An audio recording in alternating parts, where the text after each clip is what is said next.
আসসালামু আলাইকুম প্রিয় শিক্ষার্থীরা। প্রিয় শিক্ষা দেখো আমাদেরকে হয়তো বলবে যে তোমরা অ্যাক্টিভ থেকে প্যাসিভ করো। ওকে, কি বলবে? অ্যাক্টিভ থেকে প্যাসিভ করো। অথবা আমাদেরকে বলবে কি জানো, যে প্যাসিভ থেকে অ্যাক্টিভ করো, প্যাসিভ থেকে অ্যাক্টিভ করব। যে কোনো আমাদের একটা কাজ করতে বলবে, যে অ্যাক্টিভ থেকে প্যাসিভ দিবে অথবা প্যাসিভ থেকে অ্যাক্টিভ দিবে। অথবা তোমাকে বলবে যে ভয়েস চেঞ্জ করো, মানে একটা সেন্টেন্স দিয়ে বল ব্র্যাকেটে লিখবে ভয়েস চেঞ্জ। তোমাকে নিজেই বুঝতে হবে ওটা অ্যাক্টিভে আছে না প্যাসিভে আছে। ওকে, এখন কোন সেন্টেন্সগুলোর ভয়েস হয় এটা আমাদের জানতে হবে। সাধারণত দেখো যে ৩টা সেন্টেন্সের ভয়েস হয়, 3 সেন্টেন্স। হ্যাঁ, আমরা তো সেন্টেন্স জানি ৫ প্রকার। ৩টা সেন্টেন্সের ভয়েস হয়। ১ নম্বর কি জানো? Assertive sentence. অ্যাসার্টিভ সেন্টেন্স যেগুলো হা বা না বোঝায়, হ্যাঁ, অ্যাফার্মেটিভ বা নেগেটিভ আছে। তারপর কি জানো? ইন্টারোগেটিভের ভয়েস আছে, ইম্পারেটিভের ভয়েস আছে। কি আছে? ইম্পারেটিভের ভয়েস আছে। তাহলে অ্যাসার্টিভ, ইন্টারোগেটিভ আর হলো কি ইম্পারেটিভ। এই সেন্টেন্সগুলো শুধুমাত্র কি আছে? ভয়েস আছে। তাহলে আমাদের এই ৩টা সেন্টেন্সের ভয়েস করা শিখতে হবে। আর হলো আমাদের অ্যাক্টিভ থেকে প্যাসিভ করা শিখতে হবে, আর প্যাসিভ থেকে অ্যাক্টিভ করা শিখতে হবে। তো আমরা কি করব? অ্যাসার্টিভ সেন্টেন্সের ভয়েস শিখব। কি করব? অ্যাসার্টিভ সেন্টেন্সের আমরা ভয়েস শিখব। এটা কিন্তু আমরা রুল শেখার সময় কিন্তু অলরেডি শেখা হয়ে গেছে। ওকে, তো অ্যাসার্টিভ সেন্টেন্স মানে কি জানো? অ্যাসার্টিভ সেন্টেন্স মানে হলো বিবৃতিমূলক বাক্য। কি বলো তো? অ্যাসার্টিভ সেন্টেন্স মানে বিবৃতিমূলক বাক্য। তাহলে অ্যাসার্টিভ মানে বিবৃতিমূলক বাক্য। এখন বিবৃতিমূলক বাক্য মানে এগুলো ইয়েস অর নো বোঝাবে। ইয়েস অর নো বোঝাবে, মানে হ্যাঁ বোঝাবে অথবা কি বোঝাবে? না বোঝাবে। এগুলো চেনার উপায় কি জানো? অ্যাসার্টিভ সেন্টেন্স চিনবা কিভাবে? শুরুতে সাবজেক্ট থাকবে। অ্যাসার্টিভ সেন্টেন্সের শুরুতে কি থাকে? সাবজেক্ট থাকে। এটা সবসময় থাকবে। আর শেষে ফুল স্টপ থাকবে। শুরুতে সাবজেক্ট থাকবে আর শেষে ফুল স্টপ থাকবে। তাহলে তোমরা বুঝবা এটা অ্যাসার্টিভ সেন্টেন্স। এখন অ্যাসার্টিভ সেন্টেন্সের ভয়েস আমরা কিভাবে করব? আমরা কিন্তু অলরেডি এটা করেছিলাম। তাও আমরা আরেকটা শিখব। যেমন দেখো, দে রাইট আ স্টোরি। তাহলে এটাকে আমরা ভয়েস করব। তো এটা ভয়েস করার জন্য আমরা তো ভয়েসের রুল অনুযায়ী করে থাকব। যেমন দেখো আমাদের কি আছে, যে দে হলো সাবজেক্ট, এই দে হলো সাবজেক্ট, সাবজেক্ট। আর এই যে রাইট দেখো, এ রাইট, এই রাইট হলো কি? রাইট হলো ভার্ব। আমাদের রাইট কি? রাইট হলো ভার্ব। এবার এরপরে ভার্বের পরে যা আছে এই পুরাটাকে আমরা কি করতে পারবো? আমরা পুরোটাকে অবজেক্ট ধরে নিতে পারবো। ওকে, এটা আমাদের কি? অবজেক্ট। ওকে, আই স্টোরি হলো অবজেক্ট। তাহলে দ্য রাইট আই স্টোরি। তাহলে এটাকে আমরা ভয়েস করব। এখন দেখো আমরা জানি কি অবজেক্টকে কি করতে হয়? সাবজেক্ট বানাইতে হয়। অ্যাক্টিভ ভয়েসের অবজেক্টকে প্যাসিভ ভয়েসে সাবজেক্ট বানাইতে হয়। তাহলে আমরা কি লিখবো? আই স্টোরি আগে লিখবো। ওকে, আ স্টোরি। এবার কি করতে হবে আমাদেরকে? টেন্স ও পার্সন অনুযায়ী অক্সিলারি ভার্ব হবে। তো তোমরা জানো যে ভয়েসের ক্ষেত্রে প্রেজেন্ট টেন্সের ক্ষেত্রে অক্সিলারি ভার্ব হয় অ্যাম ইজ আর। তাহলে আই স্টোরির জন্য হবে কি? ইজ। স্টোরির জন্য ইজ। তাহলে আই স্টোরি ইজ। এবার হলো কি রিটেন হবে বি3। তাহলে right road written, right road written. তাহলে হলো কি স্টোরি ইজ রিটেন। তারপর আমরা বাই বা উইথ লিখবো। তাহলে বাই লিখলাম, এরপর আমরা কি লিখবো? দেম। দের অবজেক্ট হলো কি? দেম। তাহলে story is written by them. তাহলে সবগুলো কি করব? আমরা ভয়েসগুলো অ্যাসার্টিভ সেন্টেন্সগুলো আমরা যে টেন্সের নিয়মগুলো শিখলাম এভাবে আমরা অ্যাসার্টিভ সেন্টেন্সের ভয়েসগুলো করে ফেলবো। দেখো আমি তো তোমাদেরকে এটা হলো অ্যাফার্মেটিভ সেন্টেন্স দিয়ে দেখালাম, মানে হাবোধক দিয়ে দেখালাম। তাহলে আমরা একটা নাবোধক দিয়ে দেখি। দেখো, যেমন আমি লিখলাম যে ফাহিম। ওকে, লিখলাম Fahim does not make a হাট। মানে ফাহিম কি করে না? ফাহিম কুঁড়ে ঘর বানায় না। এটা কিন্তু অ্যাক্টিভ। ওকে, এবার তোমাদেরকে কি বললো? প্যাসিভ করতে বললো। তাহলে ফাহিম হলো কি? সাবজেক্ট। এবার এই যে ডাজ নট মেক নেগেটিভ, তো আমরা জানি প্রেজেন্ট টেন্সকে নেগেটিভ করার জন্য ডু বা ডাজ নেয়। তাহলে ডাজ নট মেক এটা প্রেজেন্ট ইনডেফিনিট টেন্স, নেগেটিভ করার জন্য ডু নট বা ডাজ নট লেখে। তাহলে তাহলে এটা প্রেজেন্ট ইনডেফিনিট টেন্স। তাহলে ফাহিম হলো সাবজেক্ট, এই যে ডাজ নট মেক এটুকু ভার্ব, এ হাট এটা হলো হাট মানে কুঁড়েঘর, তাহলে এটা হলো অবজেক্ট। ফাহিম কি বানায় না? কুঁড়েঘর বানায় না। তাহলে হাট হলো অবজেক্ট, আ হাট হলো অবজেক্ট, মানে ভার্বের পরে পুরোটাই অবজেক্ট। এখন দেখো এটা আবার কোন টেন্স? দেখো আমরা জানি ডু নট বা ডাজ নট এটা হলো প্রেজেন্ট ইনডেফিনিট টেন্সের negative form.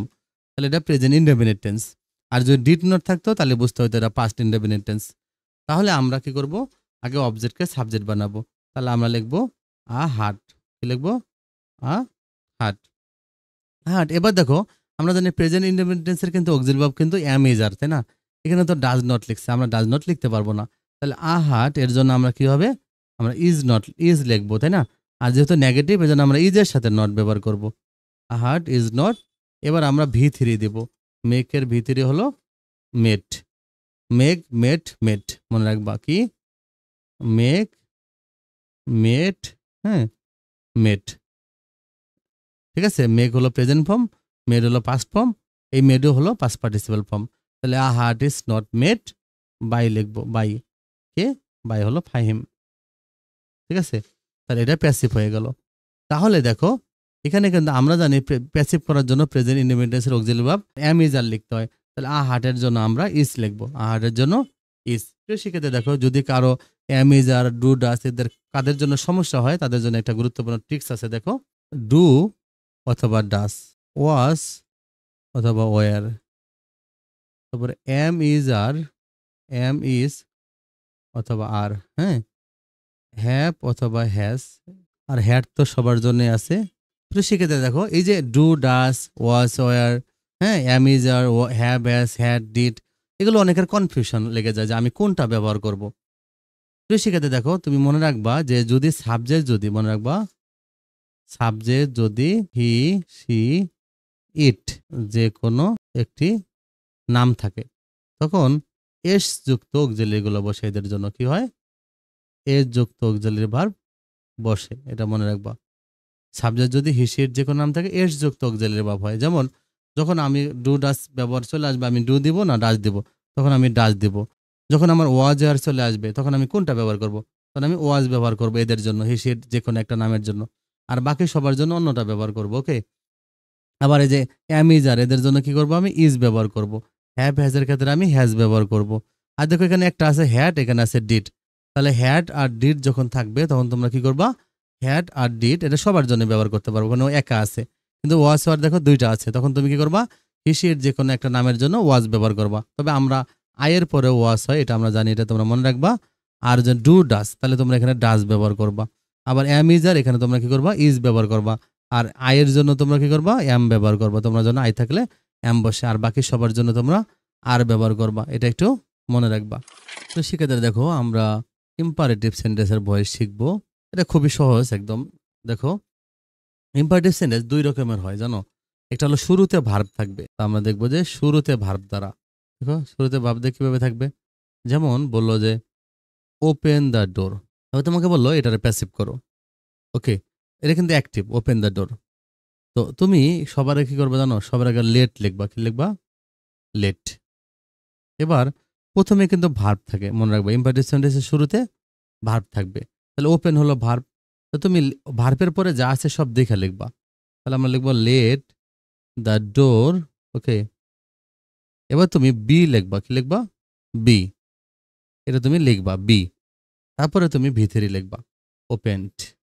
Late the door be opened. Okay, তাহলে স্ট্রাকচারটা কি? সবার আগে তুমি লেট লিখবা। কি লিখবা? লেট লিখবা।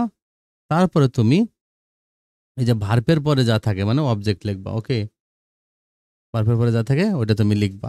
হ্যাঁ, এরপরে তুমি বি লিখবা। কি লিখবা? বি লিখবা। তারপরে তুমি ভি3 লিখবা। হ্যাঁ, তাহলে তুমি সবার আগে লেট লিখবা, যেমন late the door be open. তাহলে যদি এভাবে এবার যদি নেগেটিভ থাকে, যেমন তোমাকে বললো যে don't make a cup of tea, এটা যদি তোমাকে বলে তুমি কি করবা?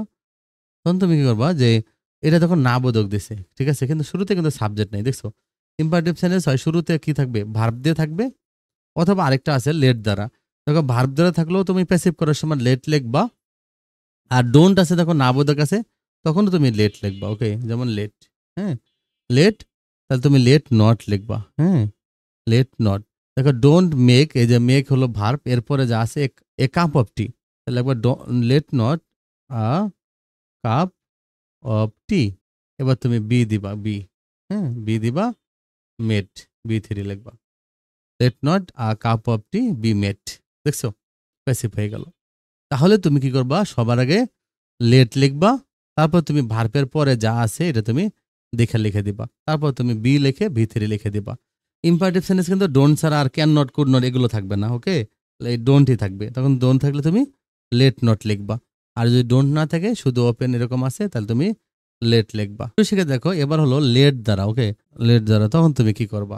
যেমন দেখো আমাদের বললো লেট মি প্লে ক্রিকেট, ওকে, লেট মি প্লে ক্রিকেট, এটা হলো অ্যাক্টিভ, ওকে। আর তোমাকে বললো প্যাসিভ করো, তাহলে তুমি কি করবা? তাহলে তুমি সবার আগে কি করবে জানো? সবার আগে তুমি লেট লিখবা আগের মতোই, হ্যাঁ। আর নেগেটিভ হলে লেট নট লিখতে পারবা। এরপরে তুমি কি করবা? লেট বা লেট নট লিখবা। এরপরে তুমি অবজেক্টটা লিখবা, ভার্বের পরে যা আছে সব দেখে লিখবা। তারপর তুমি বি লিখবা আগের মতোই। তারপর তুমি ভি3 লিখবা। তারপর তুমি বাই লিখবা, দেখছো বাই। তারপর তুমি সাবজেক্টের অবজেক্ট লিখবা, সাবজেক্টের অবজেক্ট ফর্মটা লিখে দিবা। কিভাবে দেখো, এই যে লেট মি প্লে ক্রিকেট, তাহলে তুমি কি লিখবা? লেট লিখবা, ওকে। প্লে ক্রিকেট, এই যে প্লে হলো ভার্ব, এর পরে যা আছে এটা আগে লিখবা, লেট ক্রিকেট, ওকে। এবার বি লিখবা, বি বি।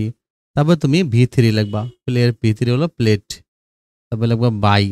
এই যে দেখো লেটের পরে যে অবজেক্টটা আছে এখানে লিখে দিবা, বাই মি। তাহলে let cricket be played by me, passive হয়ে গেল।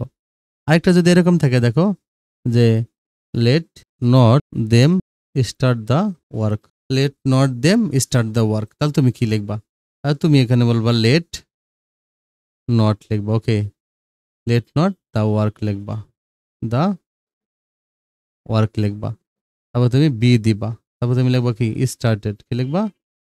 স্টার্টেড। তারপর তুমি বাই লিখবা, বাই লিখে দেম লিখে দিবা, ওকে। তাহলে এই দেখো সবার আগে লেট নটে লিখছি আমরা। তবে যে স্টার্টের পরে ভার্বের পরে দেখো দা ওয়ার্ক, এটা আমরা আগে লিখছি। এবার আমরা বি দিব, এটা মনে রাখবো বি। তারপর ভি3 বাই বা উইথ দিব, তারপরে আমরা দেম দিব। এটা হলো কি? প্যাসিভ হয়ে যাবে। তাহলে এভাবে আমরা কি করব? ইম্পারেটিভ সেন্টেন্সে ভয়েস করে ফেলবো, ওকে।